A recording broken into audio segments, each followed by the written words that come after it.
अस्सलाम वालेकुम एवरीवन, कैसे हैं आप सब। उम्मीद करती हूँ कि आप अच्छे से होंगे।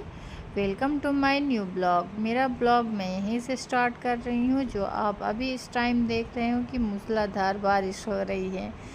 और सुबह का जब वक्त हमेशा एक नई शुरुआत लेकर आता है। जैसे ही आँख खुली, सबसे पहले मेरा ख्याल आया कि अज़रा का लंच बॉक्स तैयार करना है, क्योंकि आज उसको स्कूल था। जल्दी जल्दी किचन में गई और वहाँ उसकी आज फरमाइश थी कि मम्मी मुझे नूनबरिया और सॉस लेके जाना है। वैसे स्कूल का शेड्यूल आया है, लेकिन मैं ये उसमें से इसको कुछ भी नहीं पसंद है। ये जिसका जो फरमाइश रहता है मैं उसी को बना के देती हूँ, ताकि वो लंच में अपना आराम से खा सके। नहीं तो वैसे ही पूरा भरा हुआ टिफ़िन वापस आ जाता है। लेकिन अचानक से आसमान का रंग बदल गया, बादल छा गए और हल्की हल्की बूंदबारी शुरू हो गई। कुछ ही लम्हों में बारिश तेज़ हो गई और पूरा मंज़र भीग गया। यानी आज का सीन है बड़ा ख़ास। बाहर बारिश हो रही है और हम सब किचन में हैं, क्योंकि आज हमारे किचन में बनने जा रहा है मटन। और अभी इस टाइम मटन की तैयारी चल रही है और मुस्कान प्याज काट रही हैं उसके बाद मटन में डालने के लिए, क्योंकि अब इसमें नमक डालेंगे, क्योंकि बगैर नमक के ना जायका बनता है ना ज़िंदगी। और साथ में मुस्कान की हिम्मत को सलाम, क्योंकि प्याज काटते हुए अक्सर आंखों से आंसू आ जाते हैं, लेकिन इनके आंसू भी शायद बारिश के कतरों में घुल मिल गए हैं। अब अगला मरहला है प्याज डालने का। जैसे ही प्याज डालेंगे तो किचन में खुशबू फैल जाएगी और बारिश के साथ मज़ा भी दोबाला हो जाएंगे।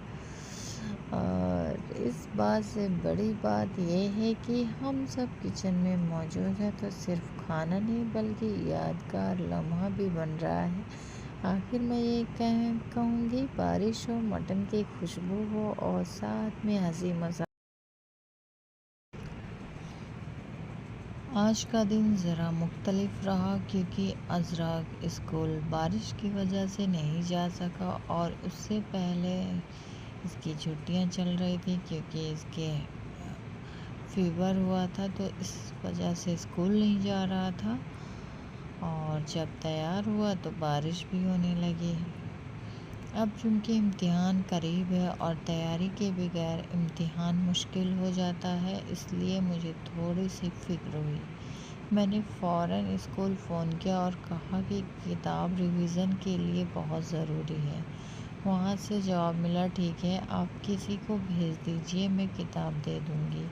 ये सुनकर दिल को सुकून मिला। चलो किताब मिल ही जाएगी, क्योंकि आखिर पढ़ाई में सबसे बड़ा सहारा यही किताबें हैं। और सच कहूँ तो माँ के दिल को सबसे ज़्यादा इत्मीनान तब मिलता है जब और अज़रा का क्लास रूम तो बेसमेंट में है और वहाँ पहुँचने के लिए हमें सीढ़ियाँ उतरनी पड़ी।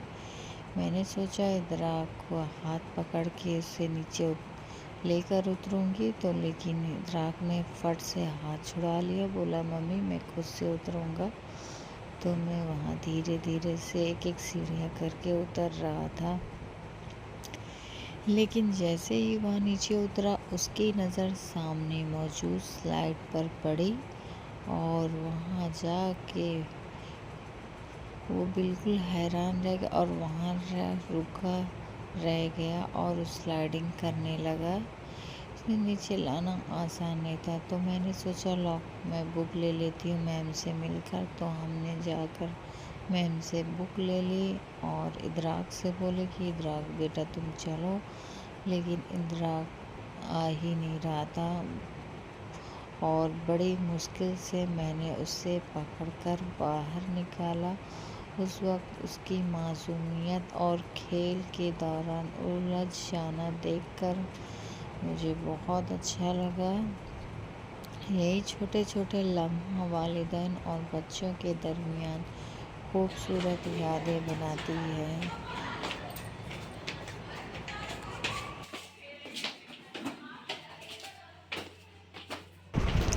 फ्रेंड्स, आप अज़रा को देख ही रहे होंगे।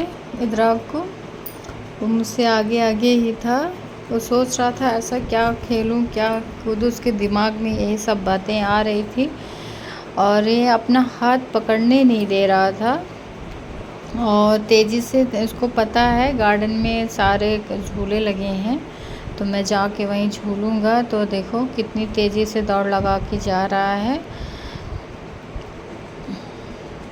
बच्चे के दिमाग में कुछ अलग ही बातें चलती हैं, वो हमारे दिमाग में नहीं आती। बच्चे हैं और उनकी जो माइंड में जो चलता है वो वही करते हैं, हमारे माइंड से वो नहीं चलते। उनको जो सही लगता वो करते हैं। तो ये फाइनली यहाँ पहुँच चुके हैं। अब देखो, अब सबसे पहले ये देखो क्या करते हैं। ये देखिए, स्लाइडिंग करने के लिए ऊपर चढ़ गए स्लाइड से। तो इत्तेफाक से बारिश हुई थी तो वहाँ पानी गिरा, पानी भरा हुआ था। तो मैंने उनको मना कर दिया कि अज़रा इदराक इस पे नहीं आना, क्योंकि यहाँ भीगा हुआ गीला है, भरा पानी है, नहीं तो तुम्हारा कपड़ा भीग जाएगा। तो फिर बोलने लगा मम्मी मैं कैसे उतरूँ, तो मैं उनको उतारने लगी। और अभी इसको देखना क्या क्या ये मस्ती करता है। बच्चे इसके ये चल रहा था मैं क्या इतने टाइम में जल्दी जल्दी सब कर लूँ, लेकिन ऐसा थोड़ी होता है। इतनी जल्दी से टाइम में सब कुछ कर लेना आसान थोड़ी है। अब बोल रहा था मम्मी मुझे झूला पे बैठना है। मैं उसको झूले पे बैठाने लगी तो बोला नहीं मैं गिर जाऊंगा। फिर बोला नहीं इस वाले पे झूले पे बैठूंगी। तो मैंने सोचा लाओ उसको बिठा ही देती, लेकिन मैंने बुक ली थी और बैग लिया था दोनों साथ में, तो इसलिए मैं बिठा नहीं पाई बेचारे को। अब मैं सोची चलो इसको झूले पे वो वाला ऐसे हाथ से करके बच्चों को झुलाया जाता है, तो मैं वहीं पे था तो मैं बोले इस पे बैठ जाओ, लेकिन वो बैठा नहीं। अब देखो अब क्या दे इसके दिमाग में चल रहा। हाँ बोल रहा था मैं इस पे बैठ जाऊँ, फिर उसके बैठ चेयर वाले पे आया सर्कल करने के लिए। तो बोला मम्मी इस पे बिठा दो, तो मैं सोची ला उसको बिठा दूँ। तो उस पर बैठा, एक राउंड लगा। जब एक राउंड लगाई तो बोला मम्मी मुझे उतार लो। तो मैंने नहीं बोला थोड़ा सा और एक। देखो कैसे झूल, ये देखो कितना खुश है इदराक। और पढ़ने के लिए नहीं लेकिन खेलने के लिए इसका मन बहुत करता है। स्कूल आएगा लेकिन पढ़ने के लिए, टीचर्स के लिए नहीं। ये देखिए आप लोग। और मुझे देर हो रही थी सो इसको उतारने लगी, और जैसे उतरा तो आके देखो एलिफेंट वाली चेयर पे क्या है, ये एलिफेंट वाला है। मुझे ज़्यादा इसके बारे में नॉलेज नहीं है। और डक भी था, बोला इस पे बिठा दो। तो मैं बोले अरे काटती है डक, तो उसके मुंह में हाथ डालने लगा। अरे मम्मी ये नहीं काटती, आप तो मुझे उल्लू बना रही हो। ये देखो मैं इसको, चलो मैं सोचा चलो ठीक है बिठा देती हूँ। तो मैंने इसको बिठा दिया और झुलाने लगी। बोला अरे मम्मी नहीं अब उतार लो, तो मैं उसको उतार दी। अरे मैंने इसको बहका के चलो आज इदराक चलो घर चलो, देर हो रही है। और इसको मैं लेने के जाने लगी। इसका दिल भरा हुआ नहीं था खेल, सोच रहा था मैं और खेलूँ। बड़ी मुश्किलों से अज़रा को बहका कर स्कूल के बाहर आ गई। अब जा रही हूँ घर, और मैं अपना ब्लॉग यहीं एंड कर रही हूँ। मिलते हैं नेक्स्ट ब्लॉग में, और उम्मीद करती हूँ मेरी ये ब्लॉग आपको पसंद आई होगी। प्लीज़ लाइक शेयर कमेंट और सब्सक्राइब करना ना भूलें। ओके, अपना ख्याल रखिए। मिलते हैं, अल्लाह हाफ़िज़।